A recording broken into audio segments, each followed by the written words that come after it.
राधे राधे सभी को। आज हम आपको बहुत प्यारी कहानी सुनाएंगे और सुनकर आपको बड़ा ही आनंद आएगा।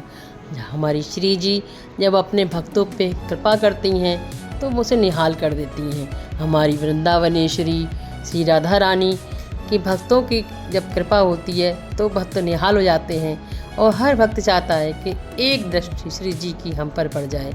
ऐसी ही प्यारी कहानी है, चलिए शुरू करते हैं। बरसाने में एक ब्रह्मान जी नाम के एक संत रहते थे, सज्जन थे। उनकी पुत्री थी, उनकी पुत्री का नाम मतिया था।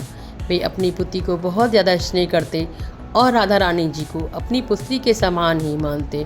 उनकी बहुत पूजा पाठ, भजन कीर्तन, रोज़ प्रतिदिन उनके मंदिर में आकर भजन गाते, कीर्तन करते और इस प्रकार उनका भक्ति में पूरा दिन व्यतीत होता था।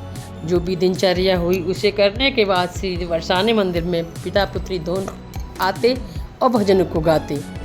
ऐसे करते करते उनका जीवन व्यतीत हो रहा था। एक दिन की बात है, बरसाने के मंदिर के पास सीढ़ियों के पास एक संत जी बैठे और वो जो थोड़ी उम्र ज़्यादा थी बोले कि मैंने श्री जी के तो दर्शन कर लिए, कोई मुझे नंदगांव पहुंचा दे तो बहुत ही अच्छा होगा। ये बात ब्रह्मान जी सुन रहे थे। उन्होंने कहा कि महात्मन, अगर आपकी आज्ञा हो तो मैं आपको नंदगांव कल पहुंचा के आ सकता हूं। तो ये सुनकर महात्मा बड़े प्रसन्न हुए। उन्होंने कहा ठीक है, आप प्रातः सुबह 4 बजे आ जाइए। हम लोग प्रातःकाल ठंडे ठंडे में चलकर निकल जाएंगे, क्योंकि उस समय पहले वृंदावन या कहीं भी जाने के लिए पैदल ही जाते थे, किसी भी वाहन का प्रयोग नहीं करते थे और नंगे पैर जाते थे। जेठ का महीना था। उन्होंने कहा ठीक है। अगले दिन उन्होंने अपनी पुत्री मतिया से कहा, मतिया देखो, सुबह ना मुझे एक संत को छोड़ने बरसाने से नंदगांव जाना है, तो मुझे प्रातः जल्दी उठा देना। मतिया ने कहा ठीक है पिताजी। ऐसा कहकर ब्रह्मान जी सो गए और प्रातःकाल जल्दी उठे, स्नान किया और सीधे पहुंच गए राधा रानी के मंदिर में। हाथ जोड़े प्रणाम किया राधा रानी को और संत जी के पास बोले, राधे राधे महात्मन, चलिए मैं आपको नंदगांव तक लेकर चलता हूँ। महात्मा बड़े प्रसन्न हुए। सभी सामान तैयार किया उन्होंने अपना और लेकर चलने लगे। महात्मा जी आगे आगे, ब्रह्मान जी पीछे पीछे चलते चलते। गर्मी का समय था, थोड़े महात्मा बुजुर्ग थे तो जगह जगह बैठ बैठ के जा रहे थे। पहुँचते पहुँचते वहाँ पर दिन के 11 बज गए। ब्रह्मान जी ने कहा कि महात्मन, ये नंदगांव है, यहाँ पर नंदगांव जी का घर है, आप यहाँ पर आराम से रहिए, अब मुझे वापस बरसाने जाना होगा। संत ने कहा, अरे सज्जन, आप इतनी जल्दी क्यों जा रहे हो? इतनी देर जेठ की गर्मी है, थोड़ी देर विश्राम कर लो और आप कुछ जलपान कर लो। तब ब्रह्मान जी बोले कि नंदगांव हमारी श्री जी का ससुराल है, हमारी बेटी लाडली जी का ससुराल है, हम उन्हें अपनी बेटी मानते हैं, तो हम अपनी बेटी के ससुराल में हम पानी भी नहीं पीते हैं। ऐसा कहकर वो अपने हाथ जोड़कर उनसे राधे राधे कहकर संत से और अपने चल दिए। नंगे पैर थे, बहुत तेज़ दोपहरी थी, बदन पर एक कुर्ता, एक साफ़ी और एक धोती। चल दिए। चलते चलते जब भगवान कृष्ण ने देखा कि वह अकेले पैदल पैदल जा रहे हैं तो भगवान कृष्ण भी उनके पीछे परछाई की तरह चलने लगे। कुछ दूर चलने पर ब्रह्मान जी को बहुत अधिक गर्मी महसूस हुई तो उन्होंने देखा एक पेड़ था। उस पेड़ के पास बैठे तो थोड़ी देर बाद उन्हें वहाँ पर चक्कर आने लगे। चक्कर आके उसके आदमी भी अचेत अवस्था में वहाँ पर गिर गए और गिर कर लेट गए। भगवान श्री कृष्ण ने जब देखा कि वो अचेत अवस्था में, उन्होंने उठाने का प्रयास किया, लेकिन जब वो नहीं उठे तो उन्हें ध्यान आया कि ये तो श्री जी के भक्त हैं, ज़रूर श्री जी की कृपा से ये उठेंगे और ये श्री जी को इन्हें दर्शन देने आना ही पड़ेगा। ऐसा कहकर ठाकुर जी के मन में विचार आया और वो सीधे बरसाने राधा रानी के निज महल में पहुँचे। राधा रानी ने कहा, श्यामा श्यामजू, आज आप कैसे पधारे हो?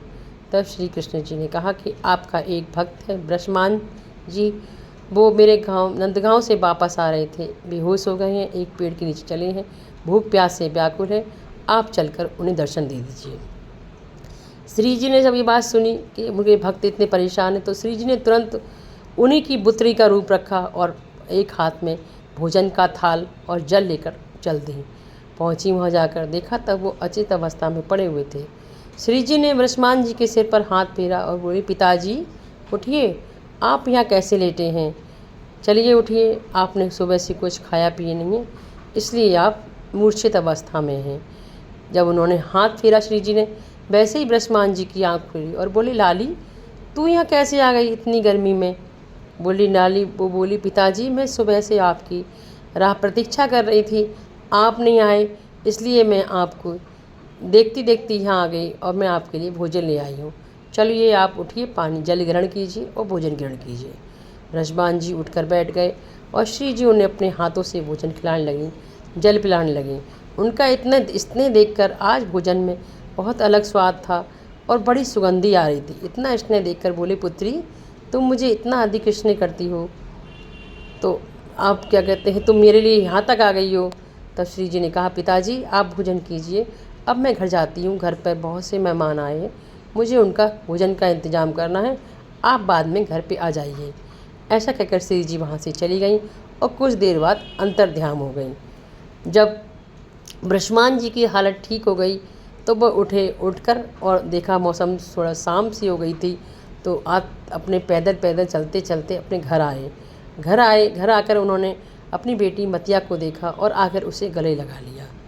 बोले, मतिया बेटा, आज तूने मेरे प्राण बचा दिए हैं, अगर तू नहीं जाती तो आज तेरे पिताजी शायद जिंदा नहीं बचते, तुझे नहीं मिलते।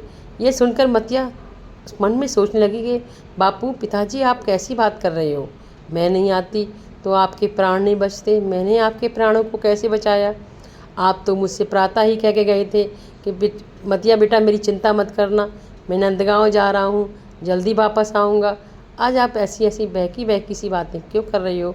मैं कहाँ मिली आपको, कैसे मिली, कुछ तो बताओ, मेरी तो कुछ समझ में नहीं आ रहा है। तब ब्रह्ममान जी बोली, लाली तू कैसी बातें कर रही है, तेरी कुछ समझ में नहीं आ रहा है, ऐसा कैसे हो सकता है कि तेरी समझ में ना हो, तू मुझसे कुछ अति बात छुपा रही है।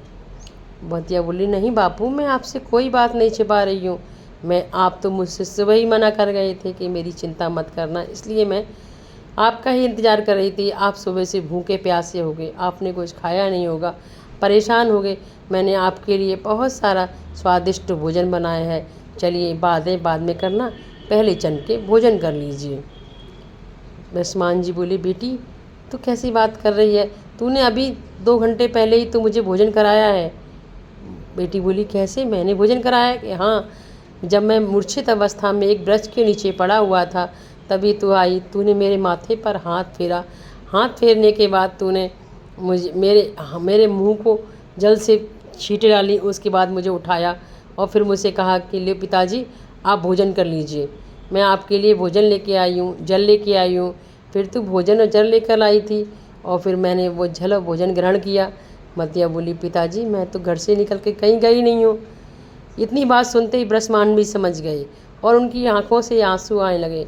बोले, लाली तू, मैं समझ रहा था तू है, वो तेरे भेष में श्री जी मेरे पास आई थी, श्री जी साक्षात मेरे पास आई थी मुझे दर्शन देने और मेरे प्राणों की रक्षा करने, मैं श्री जी को पहचान नहीं पाया। और ब्रह्ममान जी मन में विचार करने लगे, देखो वैसे हम भगवान को दिन रात याद करते हैं, लेकिन जब साक्षात भगवान हमें आते हैं तो हमारी बुद्धि ऐसी हो जाती है कि हम उन्हें पहचान नहीं पाते हैं। ऐसा ही कुछ मेरे साथ हुआ, साक्षात श्री जी खुद मेरे पास आई, उन्होंने मुझे भोजन ग्रहण कराया, जल पिलाया और इतनी मेरी सेवा की, तभी मैं कहूँ आज भोजन में इतना स्वाद क्यों है, इतना स्वादिष्ट क्यों है, इतनी अच्छी सुगंधी क्यों आ रही है। ये सुगंधी इसलिए आ रही थी क्योंकि श्री जी स्वयं मेरे लिए अपने लगा हुआ भोग लेकर आई थी। ऐसी बात सुनकर उनकी आंखों से आंसू आने लगे और भागकर वो बरसाने में श्री जी के मंदिर में गए और मस्तक टेक कर बैठ गए। बोले, श्री जी महारानी जी, राधिका जी मुझे माफ़ कर दो, मैं आपकी छवि इतनी सुंदर रूप को पहचान नहीं पाया, मैं ऐसा निर्मल प्राणी हूँ, मैं पहचान नहीं पाया, मुझ पर अपनी कृपा बरसाए रखना। ओ श्री जी मेरी पीरी ऐसी करना, दी कृपा अपनी बरसाए रखना। ऐसा कहते हुए तो और थोड़ी देर बाद उनकी पुत्री बोली, चलिए पिताजी घर चलते हैं। और फिर वो दोनों पिता पुत्री श्री जी के मंदिर में बैठकर भजन गाने लगे और उन्होंने कईयों साल तक भगवान श्री जी और राधा रानी की सेवा की। बाद में राधा रानी उन्हें अपने साथ गोलोक को ले गईं। आपको मेरी कहानी कैसी लगी, पसंद आई हो तो प्लीज़ मेरे चैनल को सब्सक्राइब कर लीजिए। अगर सब्सक्राइब कर लिया है तो थैंक यू। नहीं किया है तो कर लीजिए। ज़्यादा से ज़्यादा इस वीडियो को शेयर कीजिए अपने मित्रों में, अपने परिवार के लोगों में, लाइक कीजिए। ऐसी प्यारी प्यारी कहानियाँ आपके लिए लेके आते रहेंगे।